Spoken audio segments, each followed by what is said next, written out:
নমস্কার বন্ধুরা, বাংলা রান্নাঘরে আপনাদের সবাইকে স্বাগত। আজ আমি মাছের চপ বা ফিশ কাটলেট বানাবো। ভিডিওটি বেশি বড় না করে আমরা সরাসরি রান্নায় চলে যাই। রান্না করতে করতে উপকরণগুলির পরিমাণ ও পরিমাপ আমি আপনাদের বলে দেব। প্রথমে আমি মাছটা সেদ্ধ করে নেব।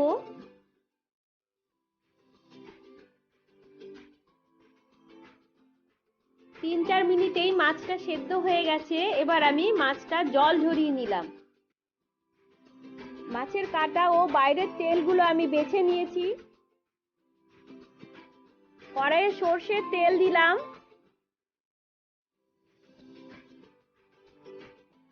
দুটো পেঁয়াজ কুচি দিলাম।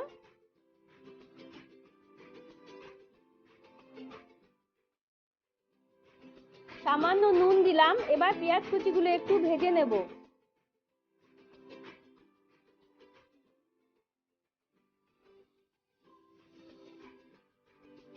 দু মিনিট পর 1 চামচ রসুন বাটা দিলাম, 1 চামচ আদা বাটা, হাফ চামচ লঙ্কার গুঁড়ো দিলাম। এবার নাড়াচাড়া করে ভেজে নিতে হবে। 1 মিনিট পর টমেটো কেচাপ দিলাম, স্বাদ মতো লঙ্কা কুচি। এবার নাড়াচাড়া করে নিতে হবে। ওভেনটা মিডিয়াম টু লো ফ্লেমে রাখতে হবে, যেন মশলাটা বেশি কড়া ভাজা না হয়ে যায়।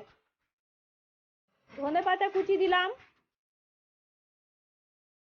এবার মাছগুলো দিয়ে দেব। স্বাদ মতো 1 চামচেরও কম একটু নুন দিলাম।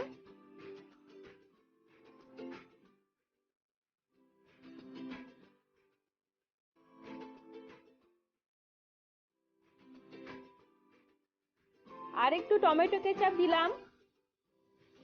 টমেটো কেচাপ অপশনাল হলেও অবশ্যই দেবেন, ভীষণ ভালো খেতে হয়। আর ব্রেড ক্রাম্বস দিলাম 1 মুঠের মতো।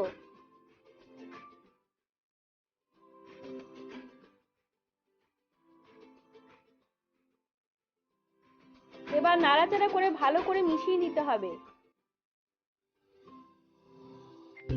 2 থেকে 3 মিনিট ভালো করে কষে নিতে হবে।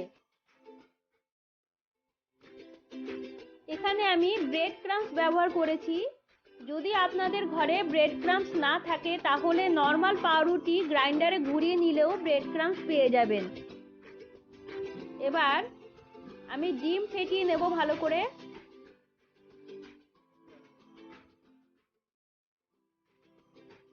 1.5 চামচ পরিমাণ ময়দা দিলাম, 1 চামচ কর্নফ্লাওয়ার দিলাম।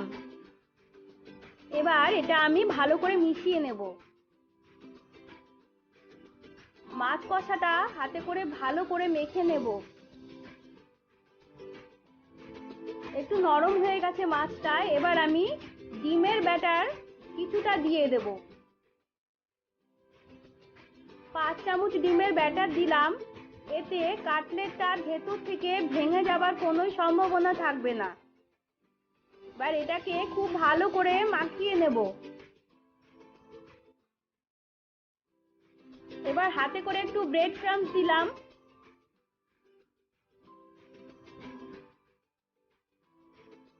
পুরো জিনিসটা মাখিয়ে একটা ভালো মন্ড তৈরি করে নেব।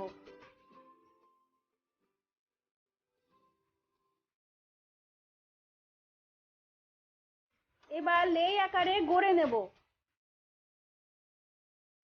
আমি থালায় ময়দা নিয়েছি। এবার লেইগুলোকে ময়দায় কোটিং করে কাটলেটের আকারে গড়ে নেব। আপনারা আপনাদের পছন্দ মতো কাটলেটের শেপ দেবেন।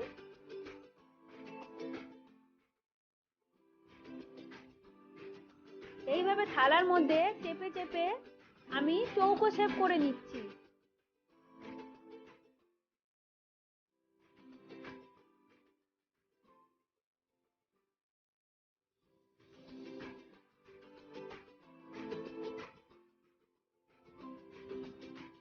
আমার কাটলেট গড়া হয়ে গেছে এবং বাকিগুলোকেও এইভাবেই গড়ে নেব।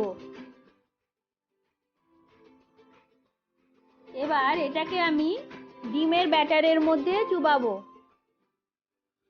ভালো করে ব্যাটারটা মাখিয়ে নিয়ে আমি ব্রেড ক্রাম্বস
কাটলেট রেডি ও সার্ভ। আপনারাও এটি ট্রাই করুন, আমাকে কমেন্টে জানাবেন কেমন লাগলো।